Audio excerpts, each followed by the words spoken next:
আসসালামু আলাইকুম ওয়া রাহমাতুল্লাহি ওয়া বারাকাতুহু ইন্নাল হামদুলিল্লাহ ওয়াসসালাতু ওয়াসসালামু আলা আশরাফিল আম্বিয়া আম্মা বা'দ। দর্শক মণ্ডলী, যে যেখান থেকে দেখছেন সকলকে পবিত্র ঈদুল আজহার শুভেচ্ছা। আলোচনা করছি কোরবানির জরুরি 22টি মাসালা সম্পর্কে। মাসালা নাম্বার 1, স্বামী যদি কোরবানি করে তাহলে স্ত্রীর পক্ষ থেকে আদায় হবে কি না। অভিজ্ঞতার আলোকে বলেছি, অনেক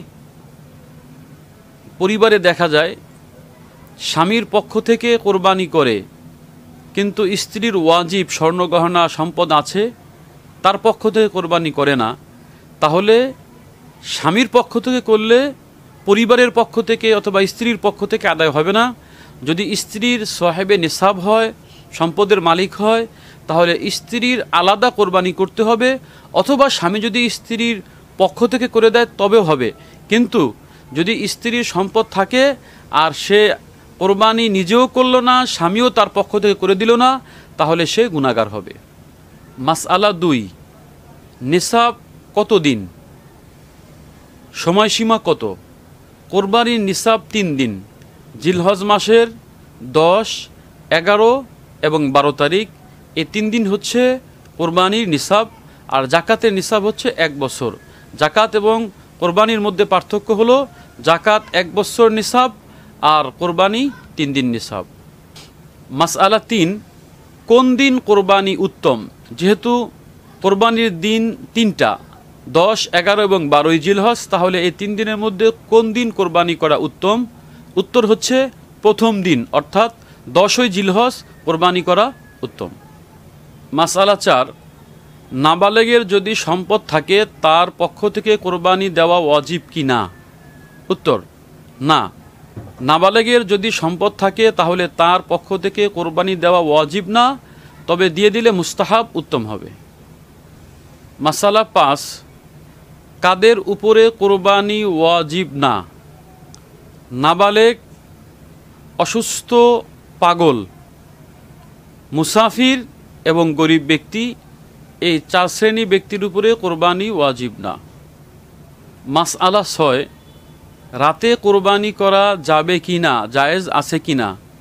উত্তর, রাতে কোরবানি করা জায়েজ আছে, তবে 10 এবং 11 তারিখ রাতে কোরবানি করা যাবে, 12 তারিখ রাতে কোরবানি করা যাবে না।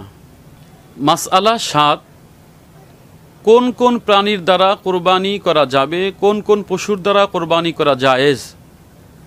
6 প্রাণীর দ্বারা কোরবানি করা জায়েজ: উট, মহিষ, গরু, ছাগল, ভেড়া এবং দুম্বা।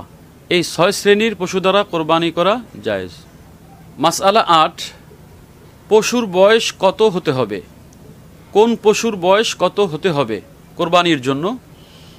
উট 5 বছর হতে হবে কমপক্ষে, গরু এবং মহিষ কমপক্ষে 2 বছর হতে হবে, ছাগল, ভেড়া, দুম্বা কমপক্ষে 1 বছর হতে হবে। তবে ভেড়া এবং দুম্বা যদি 1 বছরের কমও হয়, 6 মাস বা 8 মাসেরও হয়, কিন্তু দেখতে 1 বছরের মতো মনে হয়, তাহলে ভেড়া এবং দুম্বা দিয়ে কোরবানি করা যাবে 1 বছরের কম হলেও। তবে ছাগলের ক্ষেত্রে কোনো মতেই 1 বছরের কমে কোরবানি জায়েজ নেই। মাসালা 9, গোশত খাওয়ার নিয়তে যদি কেউ কোরবানি করে অথবা শরীকের মধ্যে কেউ যদি যে কোনো শরীক গোশত খাওয়ার নিয়ত করে তাহলে কারো কোরবানি হবে না। মাসআলা 10, কোরবানির পশুর মধ্যে আকিকা করা যাবে কি না? উত্তর, কোরবানির পশুর মধ্যে আকিকা করা যাবে, তবে যে সকল প্রাণী বড়, অর্থাৎ উট, গরু, মহিষ, এ সকল প্রাণীতে কোরবানির সাথে আকিকা করা যাবে। ছাগল, ভেড়া, দুম্বা এর মধ্যে কোরবানির সাথে আকিকা করা যাবে না, যেহেতু এক নামের অধিক দেওয়া যায় না। মাসআলা 11, শরিকদারের মধ্যে যদি কারো টাকা হারাম হয় তাহলে অন্য অংশ শরিকদার তাদের কোরবানি হবে কি? উত্তর, শরিকদারের মধ্যে যে কোনো একজনের যদি টাকা হারাম হয় তাহলে সবার কোরবানি নষ্ট হয়ে যাবে, কারো কোরবানি হবে না। মাসআলা 12, রুগ্ন, অসুস্থ পশুর দ্বারা কোরবানি করা যাবে কি? উত্তর, না। রুগ্ন অসুস্থ পশুর দ্বারা কোরবানি করা জায়েজ নেই। মাসআলা 13, শিং ছাড়া পশুর দ্বারা কোরবানি জায়েজ কি? উত্তর, জন্মগতভাবে যদি শিং ছাড়া হয় তাহলে এর দ্বারা কোরবানি করা যাবে, কিন্তু যদি শিং ভেঙে যায় এবং শিং ভাঙ্গার কারণে তার মস্তিষ্কের ক্ষতি হয়, তাহলে এই ভাঙ্গা শিংওয়ালা মস্তিষ্ক ক্ষতি হয়েছে এমন পশুর দ্বারা কোরবানি জায়েজ হবে না। মাসালা 14, লেজ অথবা কান কাটা পশুর দ্বারা কি কোরবানি জায়েজ?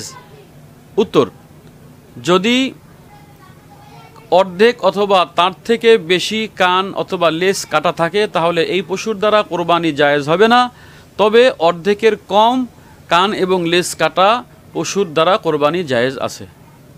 মাসআলা 15, অন্ধ পশুর দ্বারা কোরবানি জায়েজ কি? উত্তর, অন্ধ পশুর দ্বারা কোরবানি জায়েজ নেই।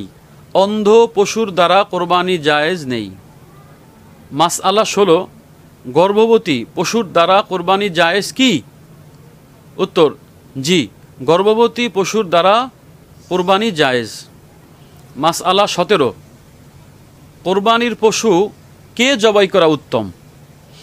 উত্তর, কোরবানির পশু যিনি কোরবানি যার পক্ষ থেকে দিচ্ছেন সে নিজেই কোরবানির পশু নিজে হাতে কোরবানি করা উত্তম। অন্যের দ্বারাও কোরবানি করা জায়েজ আছে। মাসআলা 18, বন্ধা পশুর দ্বারা কোরবানি করা জায়েজ কি? উত্তর, হ্যাঁ, বন্ধা পশুর দ্বারা কোরবানি করা জায়েজ। মাসআলা 19, কোরবানির গোশত অথবা চর্বি অথবা ভুঁড়ি বিক্রি করা যাবে কি? না, কোরবানির গোশত, ভুঁড়ি, চর্বি বিক্রি করা যাবে না। মাসআলা 20, পাগল পশু দ্বারা কি কোরবানি করা যাবে? না, পাগল পশু দ্বারা কোরবানি জায়েজ হবে না। মাসআলা 21, বিদেশে অবস্থানরত ব্যক্তির কোরবানির অবস্থা কি হবে? দেশে যদি তার পক্ষ থেকে কেউ কোরবানি করে দেয় তাহলে বিদেশে থাকা ব্যক্তির কোরবানির ওয়াজিব আদায় হবে কি? জি হ্যাঁ, বিদেশে থাকা ব্যক্তির পক্ষ থেকে যদি দেশে কেউ কোরবানি করে দেয় তাহলে সেই কোরবানি তার পক্ষ থেকে আদায় হয়ে যাবে।